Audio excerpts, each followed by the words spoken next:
시청자 여러분 안녕하십니까. 굿모닝 인포미스 2부 오늘도 힘차게 문을 열어보겠습니다. 월요일 경제 언박싱 오늘은 조원경 유니스트 교수님 나와주셨습니다. 교수님 어서 오세요. 안녕하세요. 예, 안녕하세요, 교수님. 오늘 저희 주제가 이제 미래에는 탈석유가 가능할까? 이 부분을 이제 가지고 이야기를 하려고 최근에 있었던 이제 유엔 기후변화 협약 당사국 총회 얘기를 좀 하려고 했는데 제가 보니까 어제였나요? 유럽에서는 지금 전기차 보조금을 뭐 축소하거나 중단하는 맞아요. 움직임들이 독일에서. 좀 그렇죠? 네. 있어서 사실- 지금 방향성을 잘 모르겠어요. 그렇죠. 네. 사실 기후 변화하면은 유럽이잖아요. 네. 그렇죠. 그 유럽이고 특히 얼마 전에 프랑스가 또 뭐 프랑스판 IRA 네, 인플레이션 네. 감축법 네. 그 관련해 가지고 유럽 이외 국가들에 대해서 보조금을 뭐 안 주겠다 네. 뭐 이렇게 했는데 예. 요번에 17일 날 현지 시각으로 독일에서 기후 변화하고 가장 좀 밀접한 관련이 있는 전기차에 대해서 보조금을 폐지하겠다 했거든요. 네. 그렇죠. 원래 이게 내년 12월까지 주게 돼 있었어요. 네. 근데 지금 이 사건이 발생한 것은 코로나 때 돈이 좀 그 예산을 쓰고 남았는 돈이 있었는데 이 돈을 이제 쓸 때가 궁하니까 이제 기후 변화 관련해 가지고 여기다가 이제 보조금 주는 걸 썼거든요. 네. 근데 이게 위헌이다. 그래서 위헌 판결을 받아서 네. 뭐 예산이 없는데 돈을 줄 수가 없잖아요. 그래서 국내 뭐 지책으로 이제 이렇게 결국은 폐지되게 됐습니다. 그래서 이게 뭐 우리 주식 시장에 어떻게 영향을 미칠지 오늘 네. 또 한번 봐야 될 것 같고요. 예. 네. 자, 이제 기후 변화 얘기로 좀 가시죠. 뭐. 네, 네. 그러면은 일단 당장 그 제가 아까 말씀드렸던 유엔 기후 변화 협약 당사국 총회 같은 경우 이제 2주 동안 뭔가 이제 뭘 하려고 하다가 이제 뭐 겨우겨우 내기는 했어요. 근데 그 의미 좀 어떻게 보세요? 이제 사실 그 회의라는 게 항상 콥28 이맘때쯤에 이제 11월 말 12월 초 이 정도에 하는데 네. 그래서 한 2주간 했다. 근데 문헌상으로는 굉장히 의미는 좀 있었던 것 같아요. 그러니까 왜냐하면 이게 기후변화 총회가 1995년 독일 베를린에서 처음 열렸습니다. 네. 그때만 하더라도 우리가 화석연료라는 것이 굉장히 뭐 중시되었던 때고요. 네. 그렇죠. 시간이 많이 흘러서 지금은 이제 기후 변화 관련해 가지고 저희 지금 탈석탄에 대해서 모든 사람들이 동의를 하잖아요. 네. 근데 이게 탈석유냐 또는 탈가스나 천연가스냐 이거는 그렇게 세분화해서 볼 수 있는 거죠 또. 네, 보면은 참 어려운데 이 세 가지를 우리가 보통 화석연료라고 그러잖아요. 네. 석탄, 석유, 가스. 근데 요거에서 관련되는 용어가 콥28. 그러니까 1995년 이후에 매년 열렸으니까 2023년이니까 28이잖아요. 예. 그래서 28에서 화석 연료 관련해 가지고는 석탄의 단계적 감축에 합의했던 옛날과 달리 이제 석유 가스까지 포함해서 화석 연료에서 벗어난다. 그래서 이것을 영어로 transition away. 그래서 이제 transitioning away 뭐 이렇게 표현을 하는데 네. 그래서 transition away from fossil fuel 화석 연료에서 within this critical decade 10년 내에 이런 표현까지 10년 안에 전환한다. 네. 그 표현까지 썼고 그 전에는 이제 우리가 이제 합의문 초안에서는 네. phase out 그러니까 완전히 화석 연료에서 단계적으로 퇴출한다 이렇게 했는데 참 조금 아쉽지만은 요렇게 왜냐하면 사실은 현실과 이상이라는 것이 그래요. 괴리가 항상 있잖아요. 이런 부분들에서 그래서 환경 하시는 분들은 좀 섭섭하시겠지만 현실적으로 이게 또 UA라는 데에서 또 열렸잖아요. 네. 뭐 중동하면 또 석유 아닙니까? 그렇죠. 네. 그 나라들이 뭐 이런 부분들을 좀 하기 어려웠을 것 같습니다. 그렇죠. 이것과 관련해서 주요 외신들 보도를 보면은 파리 협정이 이게 파리 기후 협정하고 이제 관련이 있는 거죠. 파리 협정에 따른 전 지구적 이행 점검 합의문이 채택됐다. 이 얘기는 이제 그냥 읽면 그대로 보면 모두가 이렇게 합의를 본 게 굉장히 의의가 있다. 뭐 이렇게 얘기를 하는 거예요. 뭐 당연히 아랍 국가들을 포함해서 그죠. 어떤 의미가 있을까요?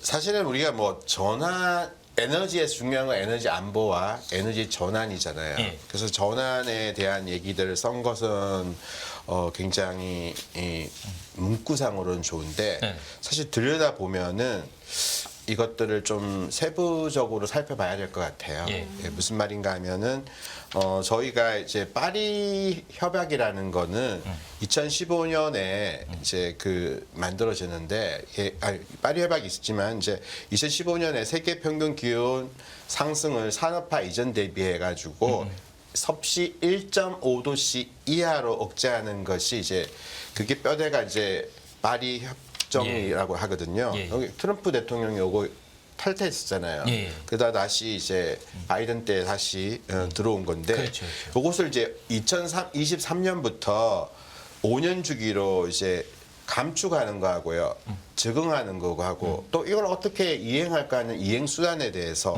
이 그 부분별로 장관급 회의를 통해서 이행 사항을 점검하겠다 이렇게 했고요. 네. 사실 아까 뭐 그런 화석 연료라든지 이런 부분들에 대해서 이제 그 명시적으로 어떤 부분들이 좀 포함되어 있는가 보면은 가스 같은 것을 전환 과도기 하는 전환 시 과도기 연료라는 표현으로서 트랜지셔널 퓨얼이라는 말도 썼어요.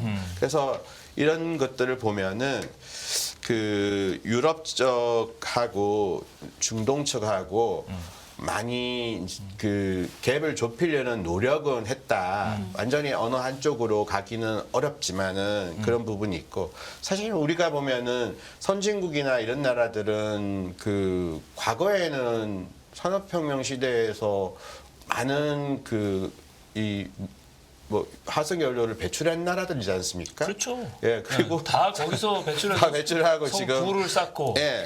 그런데 또 여기 지금 사실은 보면은 뭐 요번 회의에 그 진작 그 제일 많이 배출하는 중국, 미국하고 중국 이 두 나라들은 참석을 하지 않았거든요. 그렇죠. 예. 그런데 뭐 그런 상황에서 우리 요번에 이제 콥 28에서는 그 작년 총회에서 합의한 게 있어요. 그러니까 기후 손실과 피해 기금이라는 게 있는데 요것을 이제 공식적으로 출범시켰어요. 그렇지만 우리가 사실은 기후 변화하면은 그 뭐 좀 못 사는 나라들이라든지 그 저개발국들이 어떻게 전환을 왜냐면 코스트가 막대하잖아요. 그렇죠. 이거를 어떻게 하면은 그 손실을 줄여줄 수 있느냐 이런 거였는데 사실 이 기후 손실과 피해 기금과 관련해서 이게 그 뭐 이게 구체적인 내용이 좀 미흡하다, 실망스럽다는 얘기가 많아요. 그래서 또 총회에서 이제 UAE가 뭐 이 개최국이다 보니까. 네. 1억 달러를 내고 뭐 이 커미트먼트라고 표현하거든요. 네. 이렇게 약속했다. 그리고 독일이 1억 달러, 영국이 5천만 달러, 덴마크가 5천만 달러, EU가 2,700만 달러, 아일랜드가 2,700만 달러, 노르웨이가 2,500만 달러, 미국이 1,750만 달러. 요거 했는데 이것이 약정 금액이 필요 금액의 0.2%에 그치는 수준입니다. 그렇군요. 네. 아니 근데 이걸 쉽게 얘기하면 콥 28에서 지금 합의한 게 뭐냐면 아랍 국가들하고 이제 산유국하고 합의한 게 말씀하신 대로 석탄, 석유, 천연가스가 있는데 석탄, 석유가 심하니까 이건 좀 채취시키고 당분간은 그러면 조금 탄소 배출이 덜한 천연가스를 쓰는 거를 뭐 합의한다. 뭐 이렇게 정리하면 그렇게 해도 그 돼요. 얘기잖아요. 그리고 그죠? 또 이제 뭐 석유는 자기네들 입장에서는 굉장히 수익원이잖아요. 그러니까. 그러니까는 탈석유 같은 게 어렵고 뭐 그런 부분들이 지금 대충 합의되는 부분이고 잠정적인 정정하긴 하네요. 네. 그러면은 어쨌든 뭐 합의문이 도출이 된 거는 된 거고 아까 말씀하신 것처럼 이 증시에는 또 어떤 영향을 줬는지 이 부분도 좀 궁금한데. 여기에서 저희가 이제 그 신재생 에너지를 뭐 2030년까지 그 3배인가요? 뭐 그 한다는 표현이 있었는데 그래서 재생에너지 관련 주식들이 움직일 수 있었는데 사실 이번에 그 고금리로 인해 가지고 저번에 저희가 그 풍력을 한번 했었을 때 그 이후에 이제 CS 윈드가 그 당시에 좀 흔들리는 가격이었는데 지금 그 수준이에요. 많이 내려갔다가 그 풍력주는 많이 좀 올라왔다. 그 저점이 한 44,000원 정도가 CS 윈드 됐었는데 네. 지금 한 6만 원 되더라고요. 그래서 많이 올라왔지만은 고점 대비해서 내려갔고 상당히 그래서 풍력이 좀 유망하다는 생각이 들고요. 그 대신에 뭐 그 하나 솔루션이라든지 뭐 이런 부분들은 하나 솔루션은 태양광이잖아요. 그렇죠. 그래서 주가가 그렇게 좋은 편은 아니고요. 또 SOL 같은 경우에는 주가가 지금 최근에 기름값이 지금 계절적으로는 굉장히 올라가야 되는데도 그쵸. 불구하고 안 좋지 않습니까? 그렇죠. 그래서 SO일은 좀 답보 상태이고 이런 경향이 좀 그대로 이어지지 않을까 이런 생각이 듭니다. 그렇군요. 근데 저 이번 COP28 이 회의를 결과를 말씀을 들으니까 굉장히 의문나는 게 이게 어떻게 이거를 중동 국가들이 합의를 했는지 모르겠어요. 이게 수입원이 석유인데 이 뭔가 속셈이 있을 것 같은데 이건 어떻습니까? 그게 왜냐하면 이쪽 나라들이 그 사우디 같은 경우에도 포스트 오일 시대를 대비를 한다고는 얘기를 하잖아요. 네. 그 지금 오일이 언젠가는 끝이 날 것이라는 생각은 하는데 네. 사실은 저희가 오일의 미래를 딱 언제까지라고 말하기가 굉장히 어렵고 아니 발표할 때마다 사실은 가용 자원 그 소요 기간이 늘어나요. 예? 더 채굴량이 더 잠정 채굴량이 더 늘어나고 있어요. 맞아요. 네. 그래서 사실은 이게 또 아프리카나 이런 나라들 쪽에서는 오히려 아까 뭐 그 저개발국이지만 값싼 내연기관차를 파는 경향도 있고 사실 이쪽에 지금 콥28 관련해 가지고 알자베르라는 사람이 이게 그 UAE 아람코 같은 기업에서 한 거거든요. 무슨 말인가 하면 에드낙이라는 회사가 있어요. 그 사우디 아람코. 사우디 아람코가 UAE의 에드낙입니다. UAE는 GDP의 한 30%가 석유거든요. 그렇죠. 그러다 보니까 이제 이쪽에 있는 사람들이 이걸 많이 하게 될 수밖에 없어요. 그래서 실제적으로는 석유에 대한 것이 자기 GDP에 엄청나게 의존을 하는데 겉으로는 포스트 오일을 얘기하지만은 그리고 사우디 같은 경우에는 비전 2030이라는 계획까지 내세웠잖아요. 그래서 그 이후에 뭐 우리가 그 다각화를 하겠다 해가지고 사우디 같은 경우에 올해 그 지금 전폭적으로 축구 같은 산업도 많이 스포츠나 그렇죠. 뭐 유명 선수들도 유명 선수들 많이 그렇죠. 영입하고 근데 골프도 그렇고. 예, 영화도 보면은 이게 보면은 되게 재밌는 게 자국으로 영화 촬영지를 옮겨서 촬영을 하면은 자국을 홍보하잖아요. 영화 산업도 영화 산업도. 보겠다. 그래서 뭐 그런 얘기들이 전반적으로 이번에 2030년 세계 박람회도 여기 사우디에서 사우디에서 개최되겠다. 요렇게 있는데 지금 그 센즈 오브 포춘이라는 영화가 이게 뭔가 하면은 사우디 아람코가 어떻게 탄생하고 최초의 유전이 어떻게 개발되었느냐 이런 영화까지를 만듭니다. 그래서 아람코야말로 보면은요 이게 뭐 겉으로는 지금 포스트 오일 얘기하지만 유가가 뭐 그 작년 수준은 아니지만 올해도 뭐 상당히 앞에까지는 좋았지 않습니까? 그래서 올 3분기까지 순이익이 사우디 아람코가 945억 4천만 달러예요. 이게 포춘지는 아람코가 글로벌 500대 기업 중에서 가장 수익이 높다고 했어요. 그래서 사실 저희가 보면은 아까 사우디 아람코도 그렇고 UAE의 이 그 에드낙의 이 양반이 산업 고등기술부 장관을 겸하고 있거든요. 근데 이 사람은 사실은 이것을 하면서 과정에서 굉장히 석유를 많이 팔려고 했고 뭐 그런 관점에서는 굉장히 영국을 비롯한 그 많은 국가들에서 비난을 좀 받았습니다. 뭐 이 개최를 하면서도 석유에 대한 그것을 놓지 않고 있다. UAE가 유엔규 총회 개최국지이면서도 자국 에너지 수출을 활용하려고 시도했다. 그렇죠. 예, 뭐 이런 얘기들이 나오고 중동 산유국들이 전반적으로 석유동 하석연료 증가 계획을 추진하고 있었다는 부분들이 씁쓸하다는 생각이 들고요.